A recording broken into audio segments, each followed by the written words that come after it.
part of the Press Play Podcast Network. Hey, this is Chase Smith, founder and CEO of Press Play Podcast. You may have heard me on the Orange is Oranger Cleveland Browns podcast with Jeremy Powell, now wonderfully hosted by Holly Wetzel, Cavs on the Break NBA podcast with Sam Amico, or my own podcast, the Chase Smith Podcast.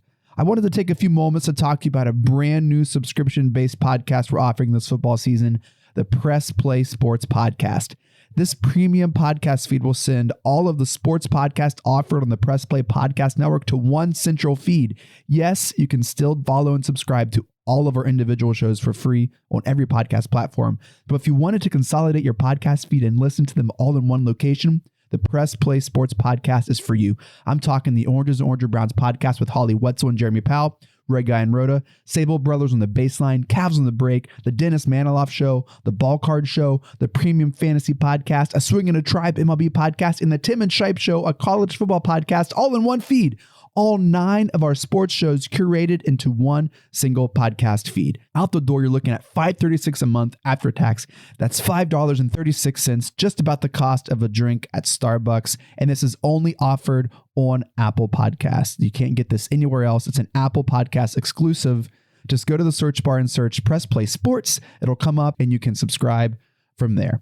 We're excited to offer this consolidated, curated sports feed for you to enjoy. And as always, thank you so much for listening and your support. This episode of the Orange is Oranger Cleveland Browns podcast, part of the Press Play Podcast Network, is brought to you by our presenting sponsor, Aligned Health Center. Aligned Health Center is the first chiropractic biophysics clinic in Northern Ohio. The team at Aligned Health Center helps patients with back pain, neck pain, migraines, ADHD, digestive issues, sleep disturbance, whiplash, scoliosis, and so much more. And along with chiropractic biophysics, Aligned Health Center is also the leading clinic in regenerative medicine, also known as stem cell injections. And listen, you don't have to be an NFL player to get it done or have this treatment. If you have low back pain, shoulder pain, knee pain, or arthritis, check out the regenerative medicine clinic at Aligned Health Center.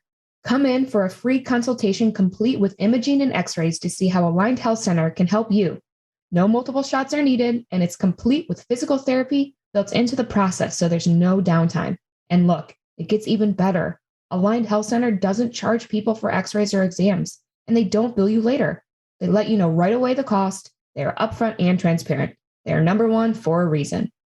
Call Aligned Health Center at 440-385-7357 or visit their website at alignedhealthcenters.com to make an appointment and learn more about how Aligned Health Center can help you. Again, that's 440-385-7357 or visit alignedhealthcenters.com. 45-40, run, William, run! He's got blockers in front, 5, touchdown! Joshua Cribb! He snapped back, ball down, kick block! They blocked the kick! What is up, everyone? This is the Orange is Oranger Cleveland Browns podcast. I'm Holly Wetzel at Holly and Liz on Twitter. And of course, I'm holding this number one Browns podcast with none other than Mr. Jeremy Powell, aka Mr. Jeremy and Akron Browns insider himself. Jeremy, victory week. We're here, right? Yes, Holly. What is up? It was nice to meet you. How random was that? Jeremy, I just happened to. Right. That's where I was going next, because before we get into the game here, okay, we have to let the world know that our Browns serendipity aligned. And that was wild. The miss of thousands of Browns fans down in such the middle of an insane tailgate. What are the odds that you just came up and you're like, Holly? And I'm like, Jeremy. It was so wild. I just happened to look over. I'm like, wait a minute. I think that's my new co-host. So I was with one of my buddies and I was like, I got it. I was like, I think that's Holly. It'd been kind of funny if it was just someone that kind of looked like you, right? Oh, man. But no, it was definitely you. And it was definitely kind of the most ironic thing ever. Cause there was like 8,000 people jammed into that tailgate and you just happened to walk right by. What's cool is I didn't meet Chase for like 2 years recording together. So we get 2 episodes and I already met you. So we're really getting off on the right track. No, the atmosphere was crazy. It was fun. I had a blast. I generally don't go up I go to all the games, but I don't go up super early. I went up early this week and I just had an absolute blast. The atmosphere was great. The city was alive and excited and it was fun. It was just a great Sunday, great meeting you. It was awesome. It was great. Yeah. I mean, my friends came up from the Akron area, and we went down, and we were just going to go down to tailgate and watch the game. We went to Truman's 216. Shout out Truman's 216. They did a great job, and we had a nice time. I got to tell you though, Jeremy, I had just the day of injuries. I saw a little something on your Facebook page, but go ahead. I got to tell you this. I was walking, and by the way, I had 2 Bud Lights. Okay. So that's basically water. And so it was nothing. And I was walking down West 9th, and I tripped. I was with my 2 friends, and I tripped over uneven sidewalk and just fucking face planted, like just down. And I caught myself like on my palms. I get up are all bloody. And I'd ended up falling onto my left side. And honestly, I tried to catch myself. So I like prolonged my fall. So it was like I long jumped my fall. It was like this very long, whole situation. So not only did I fall bloody, go to the bar, clean myself up. Later on in the game, 4th quarter, I'm in between my 2 of my good friends, both their husbands one is on either side of me. And we all go into high five. And at that point, I had a lot more than just 2 Bud Lights. And everyone went to high five. And somehow my face got in the middle. And my friend's husband missed a high five. And he nailed me in the face. Like, nailed me in the face, bloody lip, whole thing. It was I'm like, I am beat to shit from head to toe. Like, so anyway, that was my Sunday. Outside of the Browns win, I was just completely beat to a pulp. So, well, the win makes it all feel a little bit better, at least, right? Yes. I will do it all again for another one. You laid it out for the team this weekend. I am proud of you. You put it all on the line for the Browns. I did. I'm on IR. So. It paid off. And dust yourself off and get up and get ready for next Sunday. Well, that was funny too. My friend, they got me ice at the bar, and I was sitting we had a table, and then we had part at the bar, and I was sitting at the table, and my friend's husband was like, "Get up, put that ice down, get back up on the seat. Let's go. It was great. So that's great. I had no excuse, but yeah, so the Browns won. It was a weird win, right? So we'll get into that, but so the Browns are 1-1, right? We had a pretty tough loss with some pretty glaring mistakes. Week 1 versus the Chiefs. And then we get into this 10-point win, which is a strange feeling to have, that we're up 10. We won by 10 points, and it still felt a little weird. There were still feel like things were missing. So we had, Jeremy, we had a sloppy first half. The Browns turned the ball over twice. We gave up a good chunk of yards to the Texans offense at that point. Which included allowing 4 of 6 third down conversions. And then that's when they took the lead at 14-7. And then Tyrod Taylor, like, who would have ever freaking thought that Tyrod Taylor would be kicking our ass really at that point, with a 15-yard touchdown right after the interception. So rough first half for us, but, we ended up kind of recouping, and we figured it out much more on the offensive side. And then, of course, the dynamic duo of Chubb and Hunt really helped kind of close that out for us along with Felton. So give me your overall thoughts on the game. Well, it's kind of funny. So I thought that I was close again on the score, right?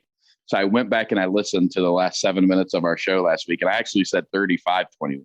Ooh. And I also said that I thought Tyrod would give us some problems, but in the end, our running game would be too much, and we'd, salt it away down the stretch. So it kind of what number should I be playing for the lottery this week? Right. So it kind of, in all due respect, it kind of went how I thought it would go a little bit.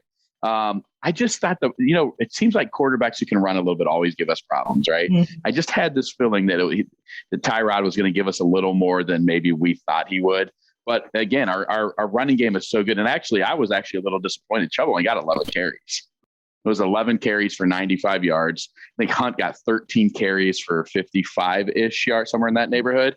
And what's funny is Baker getting hurt may have actually forced Stefanski into running the ball a little more than maybe the game plan even called for. So right. I thought that they were both just fantastic. I think center guard, Teller, Batonio, and Treader, we probably have the best center guard combo in the league. I mean, let me change that. We do have the best center guard combo in the league. They're just incredible. You didn't even know that Blake Hance played the second half. because we ran the ball so well. I looked at, hey, there's Blake Hance. Some guy named Blake. Because right, because we ran the ball so well, and it's just those three are so dominating that you didn't even notice that he was out there. And the schemes that they use where they can hide a guy with the three tight ends, that's one place where the Browns have an advantage over most teams. If we do have an injury or we are without one of our stars, we play three tight ends so much that you can scheme yourself maybe away from one guy filling in, having a big impact on how your team looks because of the way the Browns play. So I'm probably a little more upbeat than most people coming out of that game. I saw a lot of stuff that I really liked. We can get into Grant Delpit. We can get into JOK, who I'm starting to throw the car in neutral a little bit. I was down on him early. Mm-hmm. I think that maybe might have been a little off. I think JOK is going to be really good. Grant Delpit, obviously. From the stadium, you probably had to be at the game to see just how big his impact was. Maybe you didn't catch it on TV as much. This kid is going to be a big time player. He almost cut that guy in half. I know, flying around he had a stop at the line that was beautiful. He had a tackle for a 3-yard loss on the quarterback. Originally they called a sack, then they just called it a tackle. And then he had the sack at the end where and it was a perfect form tackle. He couldn't get hit with the targeting. He had a dead sprint at the guy. Perfect form tackle. Ball comes flying out. He is electric on the field. I'm excited about that. Once again, Greg Newsome, outside of the bad PI penalty where he didn't get his head around, looked great again, had a pass breakup later. I'm just really excited about the young talent. I'd like to see, as we talked about this off and on in the past, I'd like to see a little more out of Miles. It just feels like I understand that the teams are scheming towards him. I understand all that.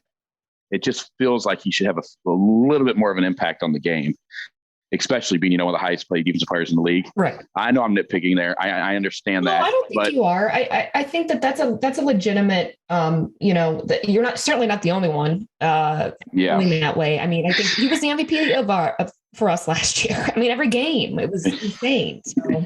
Yeah. So I just want sometimes maybe see a little more out of him.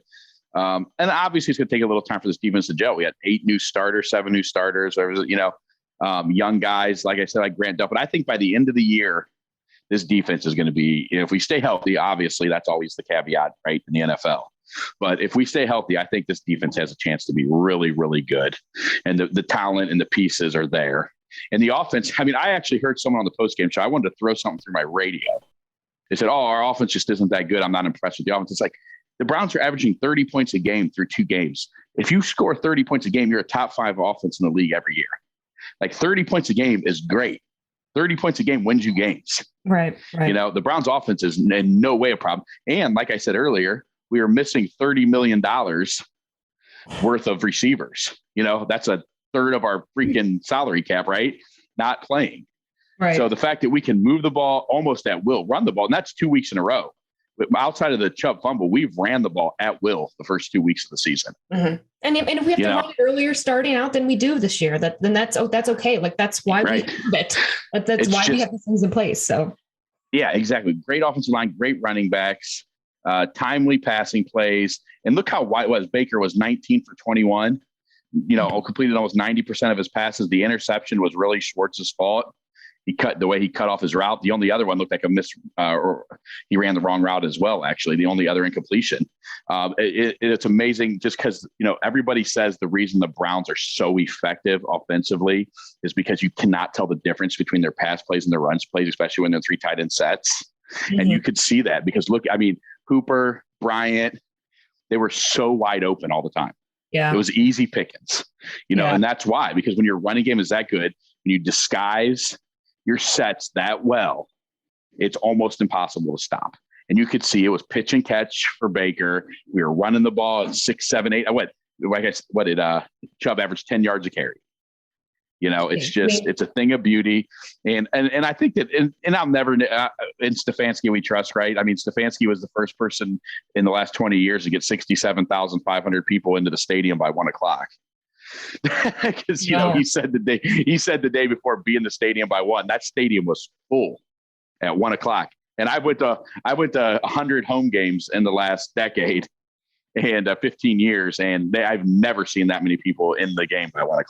Yeah. So, but the one thing I guess I'm not nitpicking, but just maybe a few more carries. I just think 11 carries for Chubb. I think he's a guy, and obviously he gets stronger as teams wear down. Maybe 15 to 18 might be a little better, and maybe 12 to 14 for Hunt. I know I'm nitpicking, but it's just a thing of beauty of the offense, the way it's going right now, and it's going to do nothing but get better. Yeah.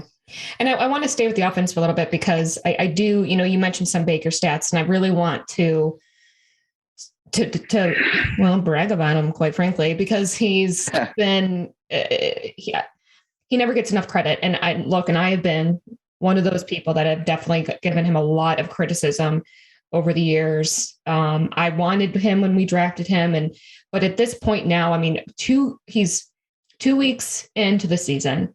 He has a completion percentage of 81.6%. That's the highest rating a player has had in the first 2 games of the season in NFL history. That's unbelievable. And on top of that, you talked about, his completion for his passes and stuff too. He has 40 of 49 passes for 534 yards. That equals out to be 10.9 yards per attempt and 13.35 per catch.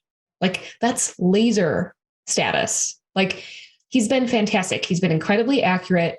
And he's also taking, he's operating in Stefanski's scheme and what's basically obviously being asked of him for him to do his job. And he's throwing it at the most optimal level. I mean, it's just, he's doing great. And look, there's going to be growing pains and mistakes and everything. Of course, he's going to, do I like that he threw 2 interceptions? No. Do I like that the 1 interception was on the game on the line and he didn't complete it? Yeah, sure. Like, it's against the best team. There's a lot to be said about that, but there's also a lot to be said of what we've already accomplished and all that stuff that's on the horizon. I mean, this is only the second year in the Stefanski regime. I mean, there's just so much room for him to grow. Right. And what's so awesome about this is, you're right. He looks like a maestro. He looks like he knows what he's doing. He's on the same page with his coach. And this is what, we've harped on for years. Part of the reason we've been behind the 8 ball for 20 years is we never have had a consistent system year over year over year. This is the first time since I've been a Browns fan, it feels like, at least in the last 20 years, we have the same offensive coordinator. We had every single coach back from our staff last year. So the fact that we have so much continuity on offense, and we're already starting to see that bear fruit, right? Mm-hmm. And it's going to get nothing but better and better. I used to use this analogy, how the San Antonio Spurs were good every year. You know why? Because they had the same system year over year, and you get better and better and better at it, and it's almost impossible to stop. That's how the Cleveland Browns are going to be. Our system is, we have the right system for the right players at the right time, and we have the right coach. We have the right quarterback, and that's just going to do nothing but grow and grow and grow and they're going to tweak the system, and they're going to, get better and better and better. And it's going to be fun to watch. And, I'm just glad. I'm glad that we didn't hire the guy I wanted. We did not hire Josh McDaniels. We hired Kevin Stefanski. Jeremy, and right now it looks absolutely brilliant. Yeah. It just looks, right now, it just looks absolutely brilliant. Like I said, right coach, right place, right time, right quarterback. And now we're just going to push this thing ahead. And this offense has the right personnel for what they do. The right offensive line coach is just so brilliantly put together on the offensive side of the ball that if the defense does what I think it's going to do and improves as the year goes on, it's going to be fun to watch. Yeah.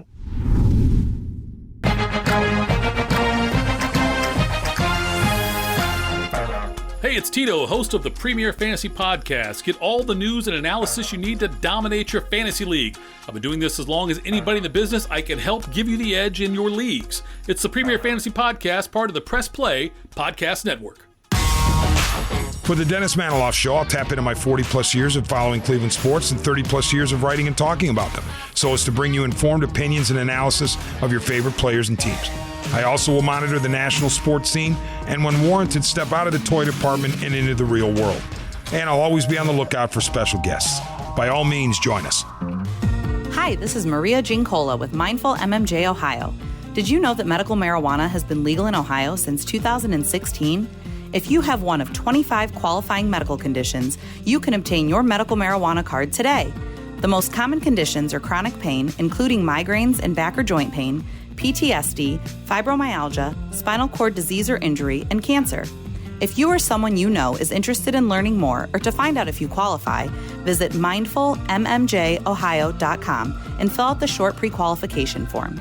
The process of finding a physician, filling out paperwork, obtaining medical records, and scheduling an appointment seems like it would be a daunting process for most. But, lucky for you, Mindful MMJ Ohio will help you every step of the way to make the process quick and easy. In most cases, we can approve a qualified patient within 24 hours.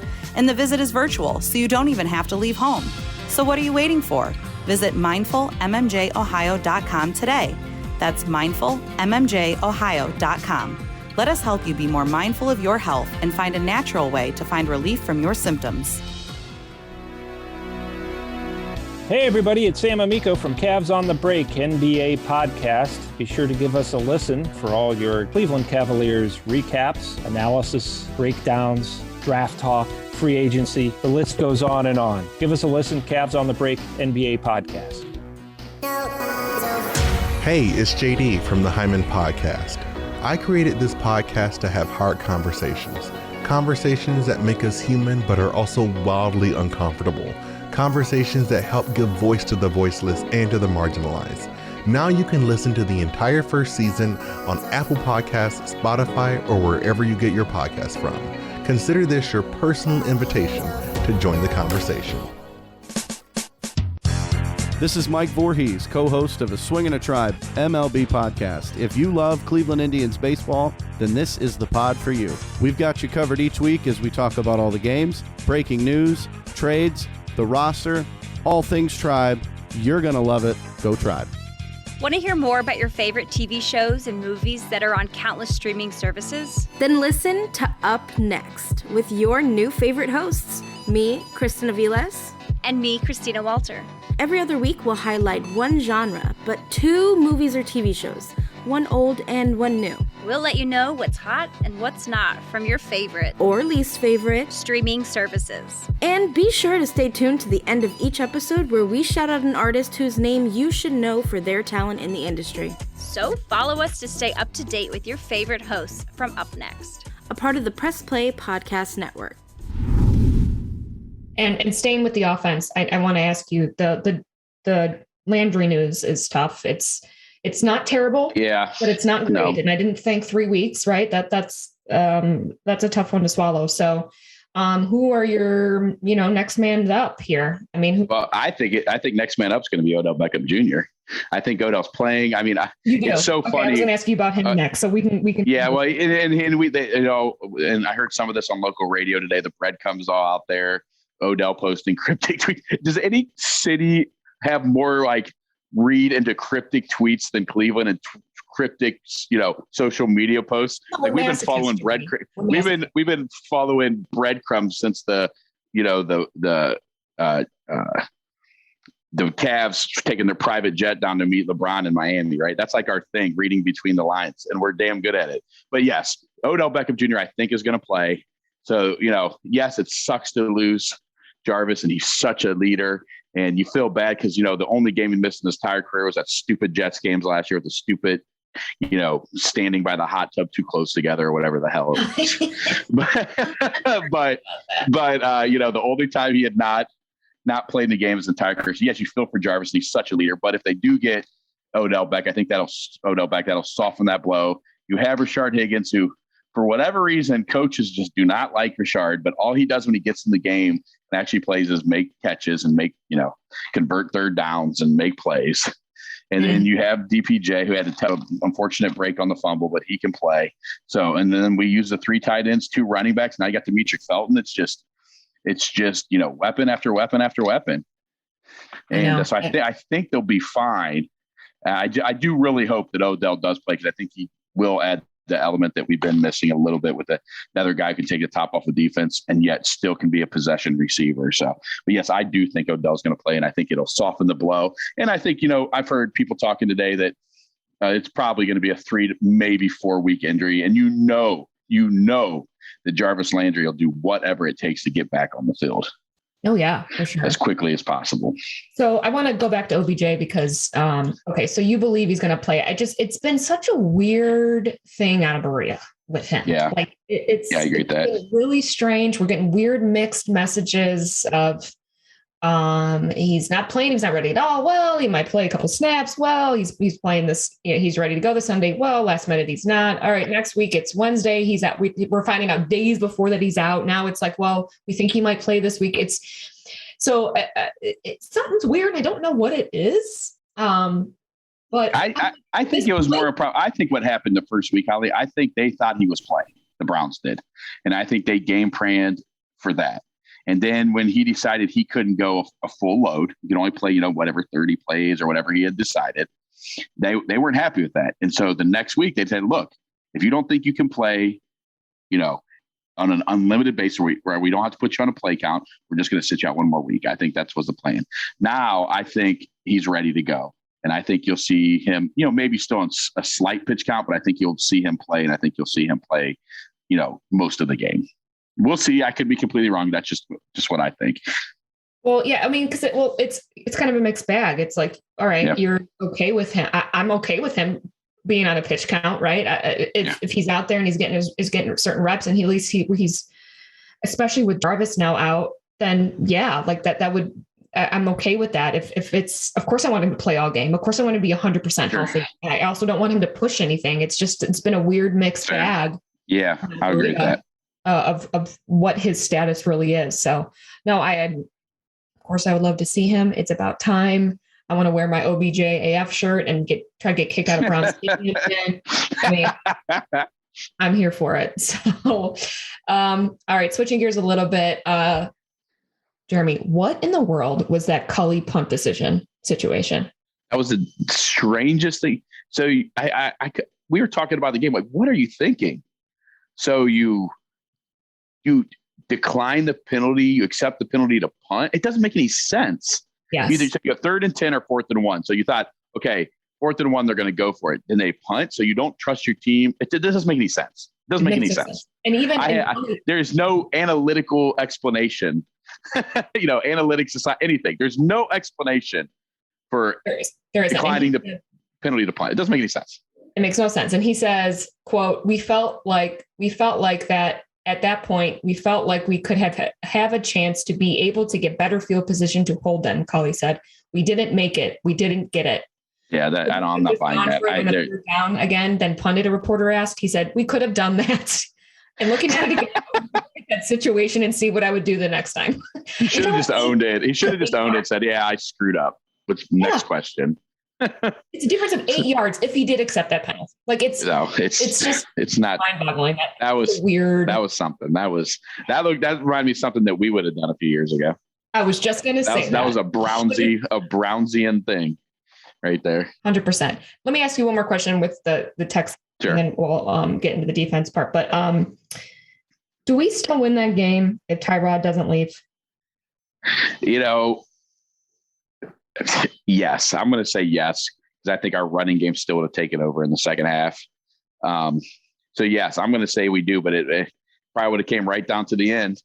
I just had a feeling Tyrod was giving us problems. He did. Miles said that they were surprised that the Texans had really changed up some of their sets. They weren't seeing things they'd seen on film, according to Miles. So they had them on their heels. And then also, you never know. We could have adjusted at halftime. Maybe that stuff that Miles was talking about we hadn't seen, we could have adjusted to. So it's just, obviously it's an impossible question. But I say, yes, we still would have won.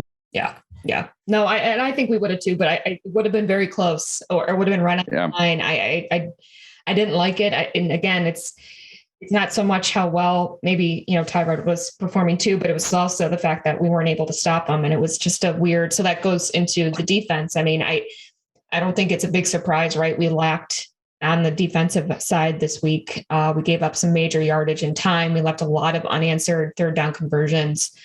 Joe Wood got some major heat this week, and people are calling for his head, which I just think is so stupid. I mean, it's week 2, right? Like we have 7 new starters on this defense. Like it's going to take some time that you talked about in the beginning here. And I know we overreact. That's what we do with our small sample size of football. This is what we do. And our defense kind of blew.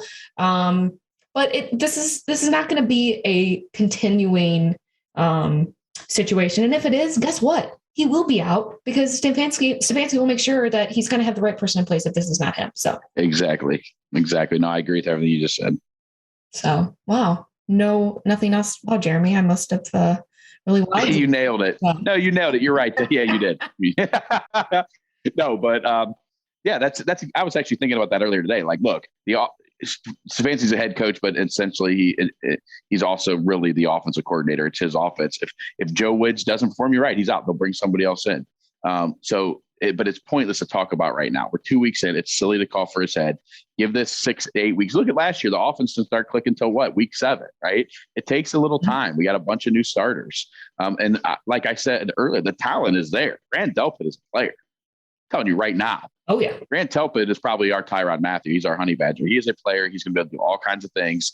He's going to be able to play in the box. He's going to play traditional safety. He's going to be a ball hawk. He almost had a pick, had to sack, had tackle for loss, had a tackle at the line of scrimmage. This guy is a player. He flashes and he looks different on the field. And so if he can stay healthy, he is going to be a player. JOK is going to be a player. You still got Miles. Jadeveon Clowney hasn't shown much in the pass rush, but he has been good against the run.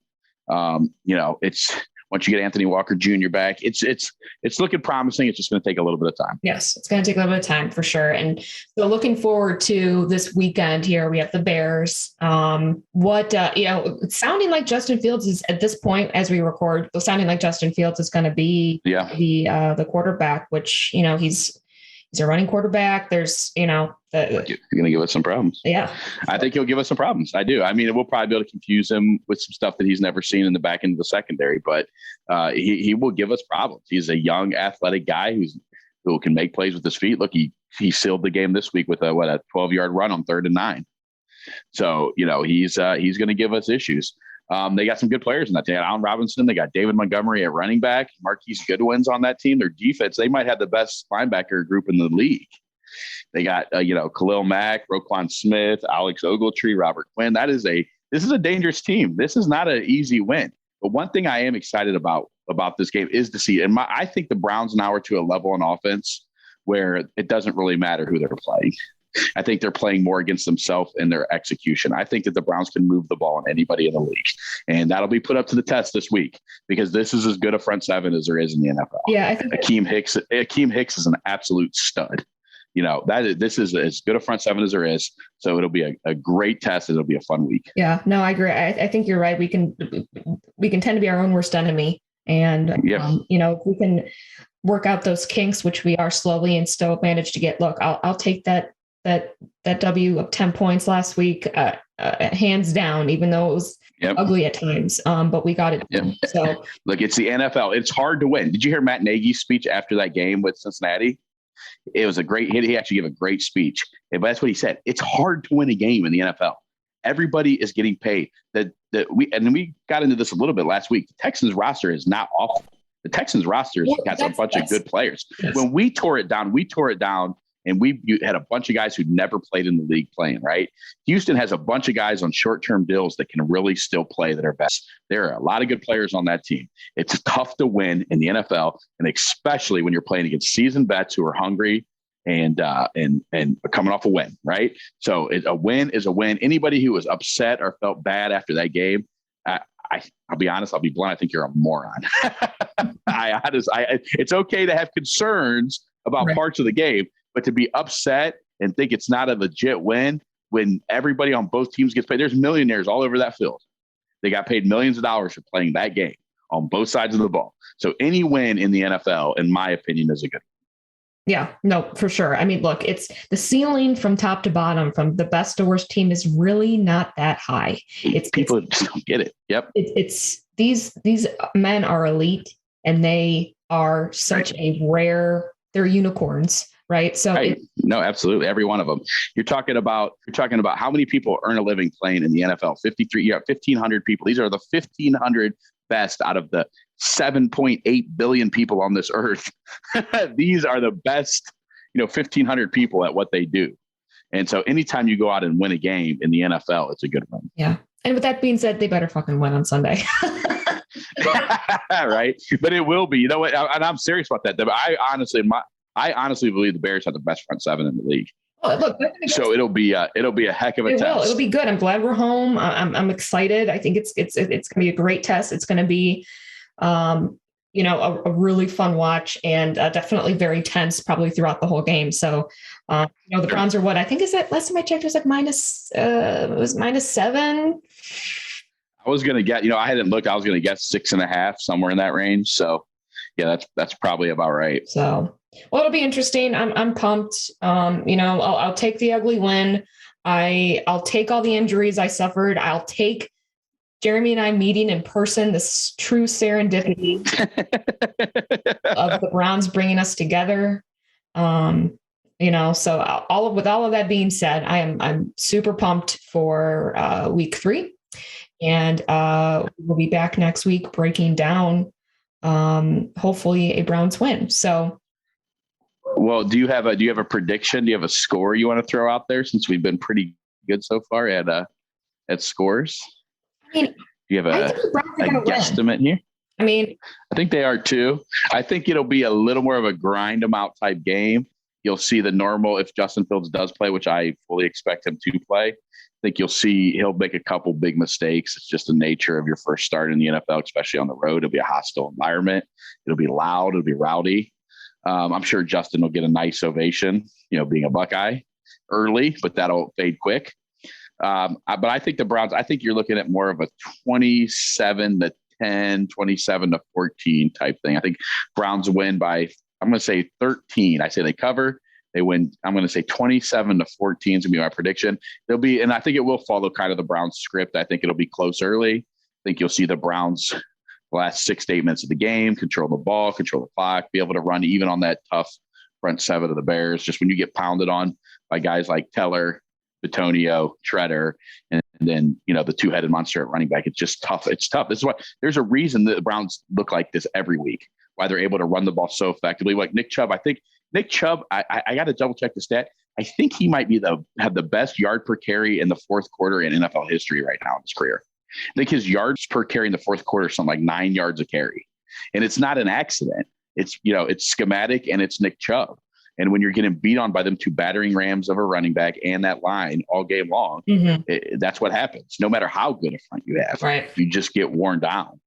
And the fact that we are able to keep Nick Chubb healthy till the end of those games. So I think it's going to follow a similar blueprint. And I think the Browns win 27-14. All right. You're a little bit more ambitious than me. Okay.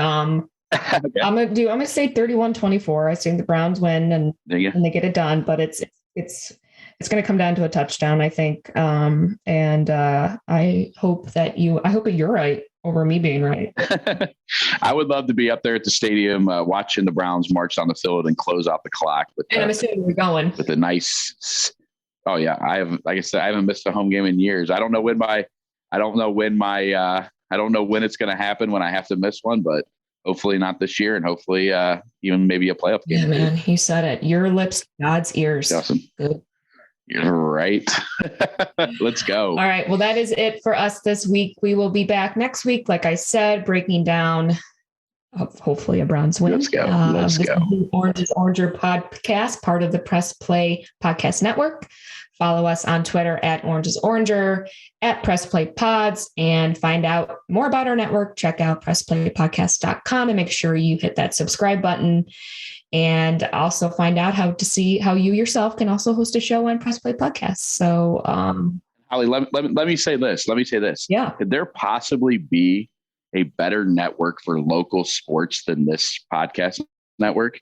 I mean, you have Kenny Rhoda, you have Michael Regai, you have Dennis Maniloff, you have Sam Amico, you have the Orange's Oranger Browns podcast. If you are a fan of Cleveland sports, I cannot imagine a better place to go to get all that information. Again, am I right? You said it better. You could not. There we go. Better. We are the family of local Cleveland sports. That's right. Subscribe, check it out. We're here with you every week, and we all are across the board. Every single fantastic human that Jeremy said in his beautiful, beautiful rant there. So, all right, Jeremy, on that note, great note to end this on. Thanks, guys. We will see you next week, and go Browns. Here we go, Brownies. Here we go. Oof.